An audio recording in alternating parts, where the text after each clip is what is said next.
Assalamualaikum warahmatullahi wabarakatuh. Anak-anakku sekalian yang salih dan salihah, serta pemirsa RCTP di mana saja Anda berada. Bagaimana kabar semuanya? Alhamdulillah. Semoga semuanya selalu sehat walafiat, selalu ceria, bahagia, dan senantiasa dirahmati Allah Subhanahu wa Ta'ala. Amin ya Rabbal Alamin. Anak-anakku sekalian, senang sekali, alhamdulillah, di hari yang cerah, di hari yang berkah, Bapak kembali bisa menemani kalian dalam acara PJJ, program pembelajaran jarak jauh, yang alhamdulillah acara ini merupakan diselenggarakan oleh Dinas Pendidikan Kota Cirebon bekerja sama dengan RCTP Langka Padane. Mantap ya. Oke, anak-anakku sekalian, masih ingat siapa Bapak? Ya, betul. Alhamdulillah. Terima kasih ya. Bapak adalah Bapak Ade Saifullah. Bapak adalah guru pendidikan agama Islam dan budi pekerti di SDN Kemakmuran 2, Kecamatan Lemah Bungkuk, Kota Cirebon. Anak-anakku sekalian, baik, untuk selanjutnya sebelum pembelajaran dimulai, kembali Bapak ingatkan untuk menjaga kesehatan. Wah, kenapa Pak diingetin terus? Ya, karena kesehatan ini adalah sesuatu yang sangat penting bagi kita. Kenapa? Karena kalau kita tidak sehat, kalau kita sakit, wah, kita ngapain aja nggak enjoy. Anak-anak kalau belajar, kalau sakit, nggak enak, nggak enjoy. Makanya kita harus selalu jaga kesehatan kita. Nih, pertemuan-pertemuan yang lalu Bapak mengingatkan untuk selalu cuci tangan. Terus apa lagi anak-anak? Kemudian makan makanan bergizi. Terus apa lagi? Berolahraga. Kemudian memakai masker. Oke, betul semua. Nah, untuk sekarang sebagai seorang muslim, Bapak ingatkan untuk menjaga kesehatan juga, yaitu dengan selalu menjaga wudhu kita. Wah, emang wudhu berpengaruh Pak terhadap kesehatan? Jelas anak-anakku. Para psikiater, para dokter meneliti bahwasanya wudhu selain bermanfaat buat rohani kita, ternyata wudhu juga sangat buat jasmani kita. Nih anak-anakku sekalian, wudhu dapat menyehatkan jantung, dapat mencerahkan mata kita, dapat sehat gigi kita, terhindar penyakit kulit, tangan menjadi bersih, menjaga kesehatan dan lain sebagainya. Masya Allah. Oleh karena itu anak-anakku, kenapa Rasulullah Shallallahu Alaihi Wasallam sangat menganjurkan kita untuk selalu menjaga wudhu kita. Sampai-sampai ketika mau tidur pun kita dianjurkan untuk berwudhu. Coba, wow, ternyata sebelum kita tidur pun supaya kita suci, supaya kita bersih, supaya kita sehat. Amin ya Rabbal Alamin. Oke anak-anakku, semoga kita semua selalu sehat dan selalu bahagia dan ceria. Amin ya Rabbal Alamin. Oke anak-anakku sekalian, udah siap belajar semua? Wow, mantap. Ya, oke. Buku pelajarannya udah siap? Oke, pulpen, pensilnya udah siap? Bagi yang belum, ayo diambil dulu ya. Bapak tunggu. Ketika nanti belajar sudah mulai, dan biar fokus, kalian biar simak dengan seksama. Oke anak-anakku, jangan lupa, telah membagikan jurnal. Silakan kalian siapkan, nanti kalian isi ya. Oke, kalau udah siap semua, yuk kita doa sebelum belajar. Kita baca dulu, mudah-mudahan dengan doa ini, pembelajaran kita berkah dan kita dianugerahi ilmu yang bermanfaat. Amin ya Rabbal Alamin. Oke anak-anak, angkat tangannya, kita doa. Bismillahirrahmanirrahim. Alhamdulillahi Rabbil Alamin. Allahumma salli ala Muhammad wa ala alihi wa ashabihi ajma'in. Rabbi zidni ilma warzuqni fahma. Sekali lagi anak-anak.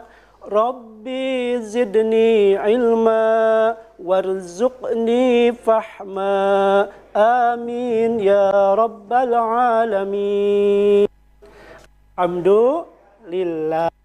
Oke anak-anak, biar lebih berkah lagi, yuk kita dengarkan pembacaan surah Al-Kafirun berikut ini. Bismillahirrahmanirrahim.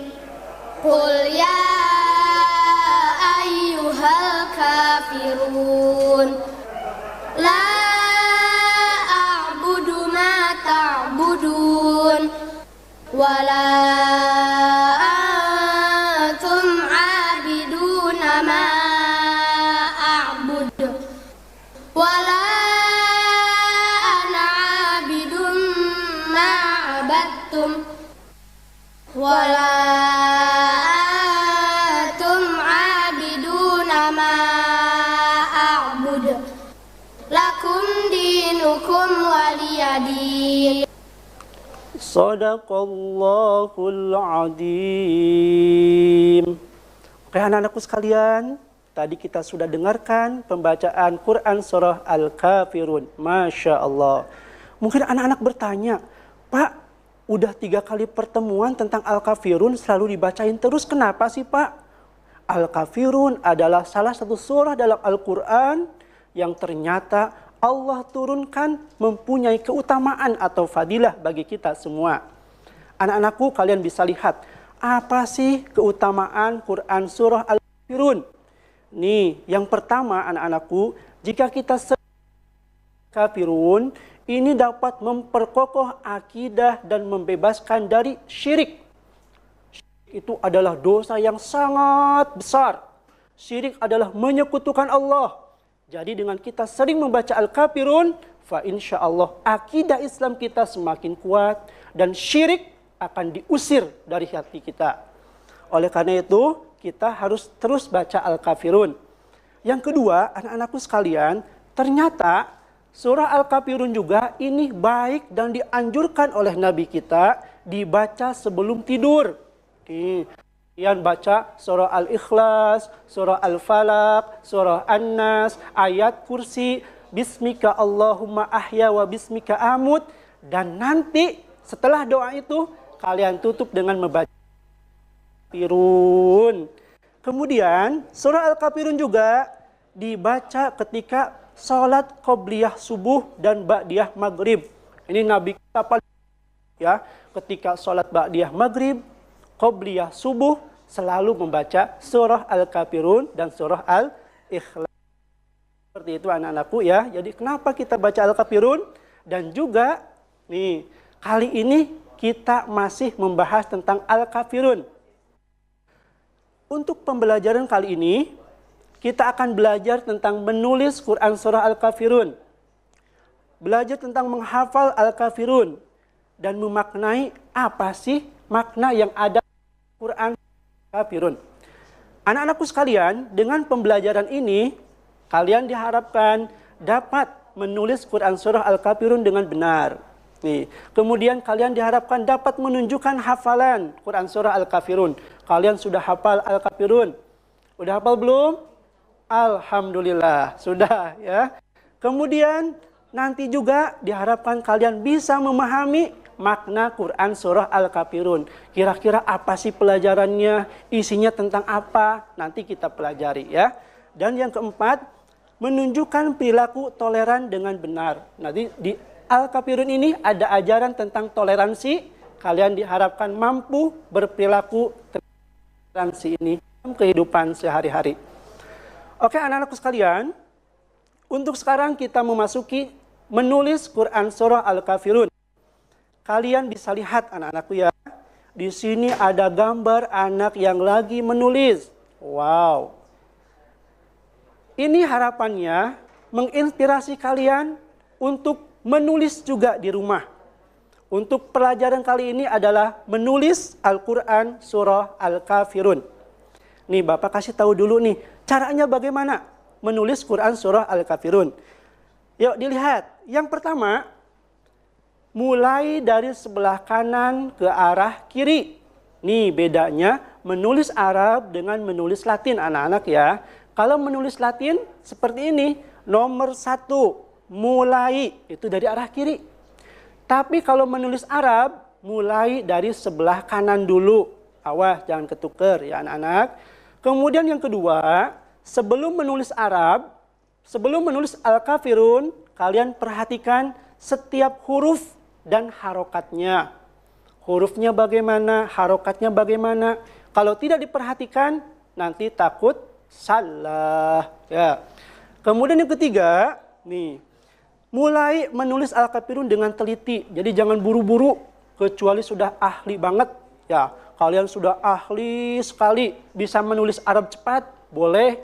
Tapi kalau masih belajar menulis, nah teliti, hati-hati. Ya. Nah, kalian bisa lihat. Ini adalah Al-Quran surah Al-Kafirun.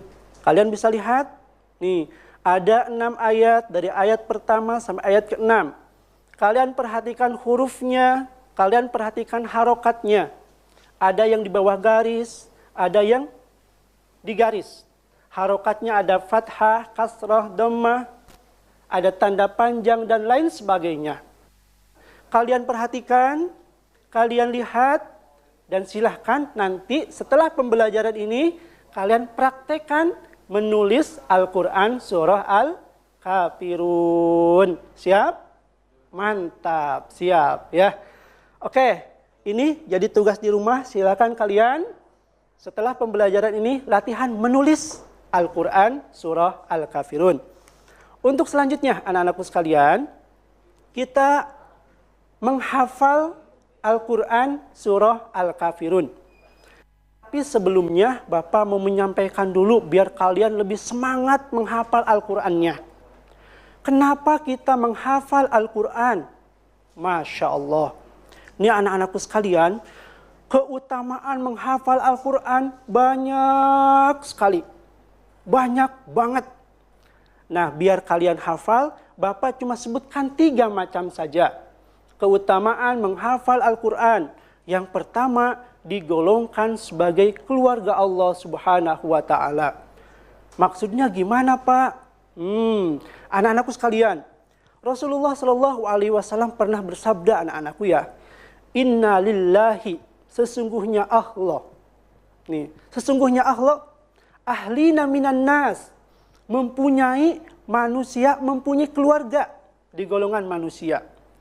Para sahabat yang mendengarnya bertanya, manhum ya Rasulullah, siapa sih keluarga Allah di golongan manusia itu ya Rasulullah? Qala, maka Rasulullah bersabda, Rasulullah menjawab, hum ahlul Quran. Mereka itu adalah ahli Quran. Hum ahlullah wa khasatuh, kata Rasulullah. Mereka itu adalah keluarga Allah dan hamba-hamba pilihan Allah.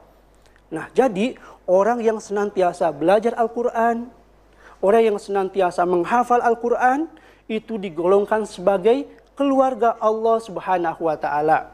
Jadi, golongan tersebut adalah golongan yang dekat dengan Allah. Golongan yang benar-benar dijamin oleh Allah. Dunianya ataupun akhiratnya. Golongan tersebut pasti sukses. Hidupnya, pendidikannya, pekerjaannya, dan lain sebagainya. Nah, itu termasuk keluarga Allah, dijamin oleh Allah Subhanahu wa Ta'ala. Oke, pembelajaran PAI dan Budi Pekerti akan dilanjutkan setelah break berikut ini.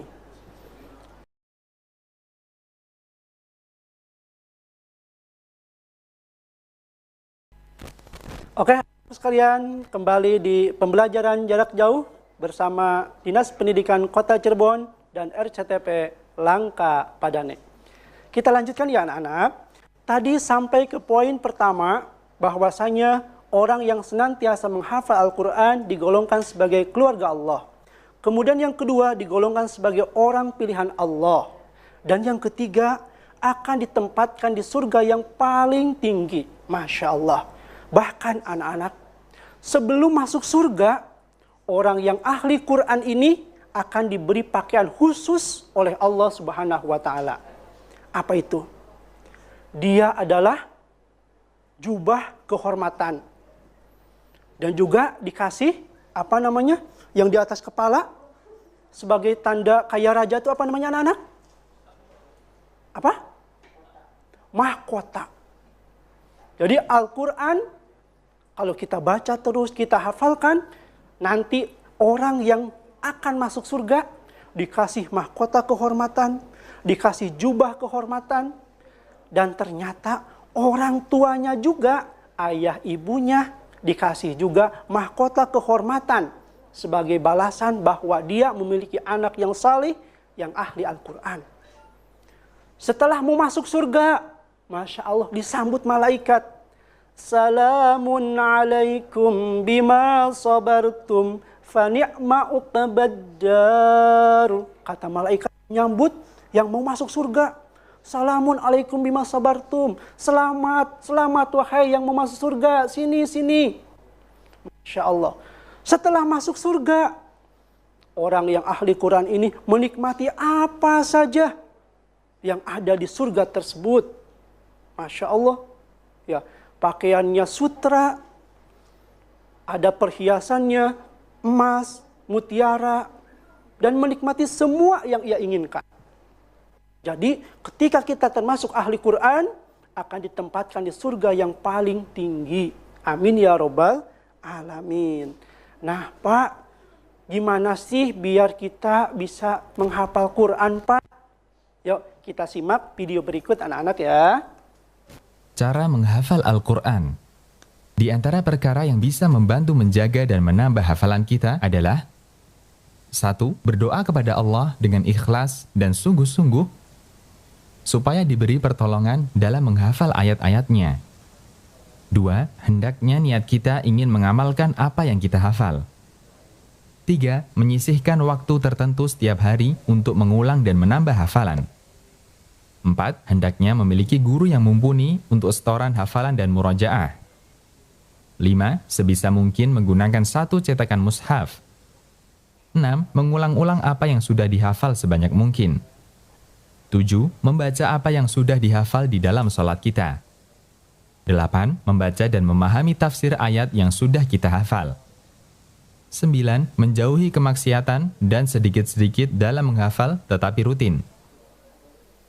Oke, anak-anakku sekalian, itu cara menghafal Al-Quran. Jadi pertama itu kita niatnya harus ikhlas karena Allah. Kedua, jangan lupa doa dulu kepada Allah, minta dimudahkan. Ya Allah, saya mau menghafal surah Al-Kafirun, mudahkan ya Allah. Kenapa berdoa? Anak-anakku, ternyata yang mengajarkan Al-Quran itu adalah Allah. Ar-Rahman, Allamal Quran. Dialah Allah yang maha pemurah yang mengajarkan Al-Quran. Jadi kita minta sama Allah supaya diajari Al-Quran, dimudahkan menghafal Al-Quran. Kemudian yang ketiga, kita mulai hafalkan per ayat. Jangan buru-buru, one day, one ayat gak apa-apa. Satu hari satu ayat dihafalkan gak apa-apa. Ya, misalnya nih untuk sekarang kita akan menghafal Al-Kafirun nih. Kalian bisa lihat ya. Yuk kita baca dulu. Misalnya kita mau menghafal ayat pertama. A'udzu billahi minasy syaithanir rajim. Bismillahirrahmanirrahim. Qul ya ayyuhal kafirun. Nah, kalian baca berulang-ulang. Jangan hanya sekali anak-anak ya. Ketika mau menghafal, baca berulang-ulang. Qul ya ayyuhal kafirun. Qul ya ayyuhal kafirun. Lagi jalan boleh. Ya, mau main ke teman. Jalan. Qul ya ayyuhal kafirun. Ayyuhal kafirun. Biar lancar. Biar hafal. Ya. Jadi bacanya diulang-ulang sampai terus sampai hafal. Ketika sudah hafal, besoknya diulang lagi. Makanya boleh kalian baca hafalan kalian ketika sholat sunnah. Ketika sholat sendirian di rumah. Ya. waladdallin. Amin. Bismillahirrahmanirrahim. Qul ya ayyuhal kafirun. Dibaca lagi sampai hafal. Ya. Terus selanjutnya ayat 2, 3, 4, 5, 6. Nih, jadi kalau mau menghafal, berdoa dulu sama Allah. Kedua, hafalkan per ayat. Jangan pindah ayat dulu sebelum ayat pertamanya hafal. Nih, kalian jangan ke ayat kedua, tapi ayat pertamanya belum lancar. Jadi ayat pertama dulu dihafalkan, setelah hafal baru ayat kedua hafal, ayat ketiga dan selanjutnya. Fahim tum? Fahimna. Alhamdulillah ya. Oke, jadi tugas di rumah kalian hafalkan, coba praktekkan yang tadi Bapak bilang ya. Hafalkan per ayat, 1 hari 1 ayat, nggak apa-apa, bagus. Ya, besoknya ayat keduanya, ayat 1, ayat 2 sudah hafal, baru ayat ketiga. Terus selanjutnya sampai ayat ke-6. Dan mudah-mudahan semua Al-Quran yang 30 juz kita hafal. Amin ya robbal alamin. Oke anak-anakku sekalian, untuk sekarang tentang makna Al-Kafirun. Makna Al-Kafirun isinya tentang apa aja? Yo, tapi sebelumnya masih ingat nggak tepuk Al-Kafirun? Ini untuk mengingat kembali Al-Kafirun itu turun di mana? Berapa ayat? Apa isinya? Yuk kita tepuk dulu ya. Kita ingat-ingat dulu tentang Al-Kafirun, baru nanti setelah ini kita belajar makna tentang Al-Kafirun. Oke, siap. Tepuk 3 kali ya anak-anak. Tepuk Quran Al-Kafirun. Artinya orang-orang kafir. Turunnya di Mekah. Surat ke 109. Jumlahnya 6 ayat. Isinya ibadah, toleransi, menghormati. Allahu Akbar. Nah, begitu anak ya. Jadi diulang lagi biar hafal. Ya. Al-Kafirun berapa ayat? 6. Mantap. Turunnya di mana? Di Mekah. Masya Allah. Terus juga misalnya surat keberapa? Keberapa ya? 109. Betul. Isinya tentang apa? Tentang ibadah. Tentang toleransi, tentang menghormati juga. Nah, sekarang kita akan terangkan isi dari Quran surah Al-Kafirun. Oke, anak-anakku sekalian. Al-Kafirun tuh isinya apa sih? Yang pertama, Quran surah Al-Kafirun adalah jawaban kepada kafir Quraisy yang hendak menghentikan dakwah Nabi. Nih, pada pertemuan yang lalu Bapak pernah cerita bahwasanya sekelompok orang datang kepada Nabi Muhammad SAW mengajak kompromi, mengajak damai. Muhammad, kita damai aja yuk. Aku mau tawarkan nih, kamu mau uang banyak enggak? Kamu mau jabatan yang tinggi terhormat enggak di Mekah? Tapi syaratnya Muhammad, kamu harus menghentikan dakwah, mengajak kami untuk menyembah Allah. Udah stop. Jangan dakwah lagi. Begitu. Atau begini ajalah Muhammad. Kita gantian yuk, kita gantian. Tahun ini kami ikut agamamu menyembah Allah. Tapi tahun depan engkau ikut agama kami menyembah berhala kami. Ada Lata, Uzza, Manat, Hubal. Gitu Muhammad. Mau nggak kalau begitu? Oh, no. Tidak. Nabi Muhammad tidak mau dan turunlah Al-Quran surah Al-Kafirun. Jadi Al-Kafirun itu adalah jawaban dari Allah bagi orang-orang kafir Quraisy yang hendak menghentikan dakwah Nabi Muhammad SAW dengan cara bergantian menyembah Allah, bergantian menyembah berhala. Kemudian yang kedua anak-anakku sekalian, dalam surat Al-Kafirun juga kita diperintahkan berpegang teguh kepada akidah Islam, tidak mencampur adukan agama. Kita sebagai orang Islam harus yakin, seyakin-yakinnya. Harus apa anak-anak? Yakin. percaya bahwasanya agama kita, agama Islam ini agama yang the best. Agama terbaik yang hanya diridhoi oleh Allah Subhanahu wa taala. Innad dina indallahil Islam. Sesungguhnya agama yang diridhoi oleh Allah hanya agama Islam. Selain Islam, no, tertolak. Kalian harus yakin itu, pegang teguh agama Islam, jangan mau ditukar oleh apapun. Uang banyak, kasih mobil, apalagi kasih permen. Jangan, ya. Jadi pegang terus agama Islam. Sampai kapan, Pak? Wala tamutunna illa wa antum muslimun. Kata Allah, sampai engkau meninggal itu harus berpegang teguh pada agama Islam. Jadi jaga keislaman kita, ya anak-anak. Oke, anak-anakku sekalian. Kemudian yang ketiga, anjuran bersikap toleransi. Kita memegang teguh ajaran Islam, tapi jangan lupa juga kita diperintahkan untuk menghormati ajaran agama lain. Apa itu toleransi?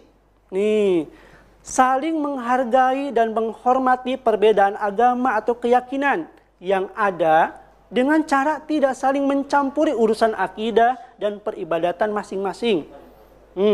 Jadi kita mau menghormati, mau menghargai, ya. Orang yang bertoleransi dengan beda agama, dia tidak mengganggunya, tidak menghinanya. Bagaimana Nabi Muhammad SAW ketika diajak untuk beribadah, menyembah berhala, Nabi Muhammad tidak menghina agama tersebut. Lakum dinukum waliyadin. Untukmu agamamu, untukku agamaku. Sudah. Dalam urusan sosial, kita harus kerjasama. Ya, dengan teman yang beda agama, belajar bersama. Bermain bersama. Tolong menolong. Boleh, harus. Tapi ketika sudah memasuki area, wilayah agama, jangan bekerja sama, jangan dicampur-campurkan. Hari ini kamu main yuk ke tempat ibadahku. Nanti besok aku main ke tempat ibadahmu.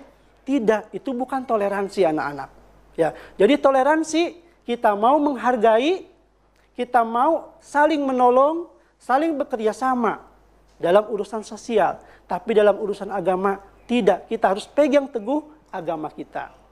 Nah, untuk selanjutnya coba kita lihat tayangan berikut ya anak-anak.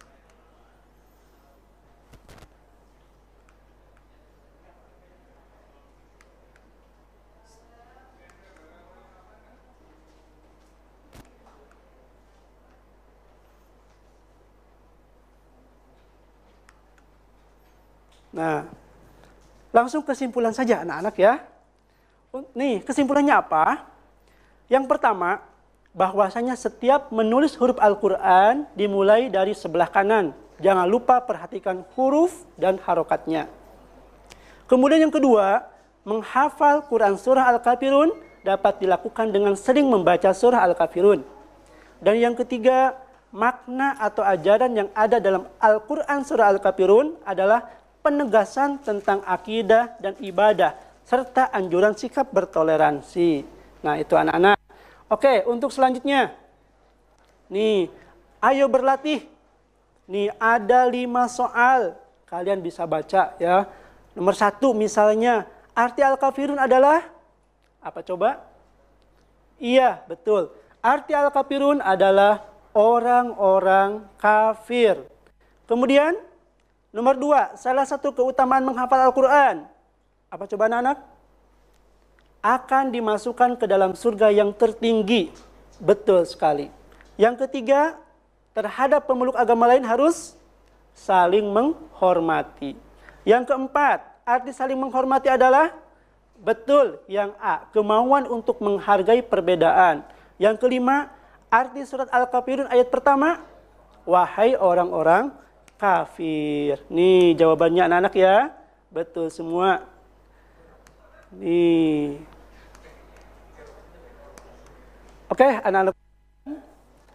Kita cukupkan ya pembelajaran dan budi pekerti bersama Dinas Pendidikan Kota Cirebon dan RCTP Padane. Anak-anakku sekalian, jangan lupa untuk selalu beribadah kepada Allah Subhanahu wa taala ya. Kalian jaga sholat, mengaji dan belajar di rumah. Jangan lupa juga berbakti kepada kedua orang tua. Doakan mereka, Allahumma gfirli wali walidayya warhamhuma kama rabbayani sagira.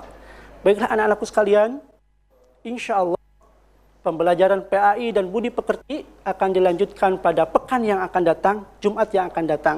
Kalian terus menyimak ya bersama RCTP Langka Padane. Yang dapat Bapak sampaikan, mari kita tutup dengan doa penutup majelis. Subhanaka Allahumma wa bihamdika asyhadu an la ilaha illa anta astaghfiruka wa atubu ilaik. Wassalamualaikum warahmatullahi wabarakatuh.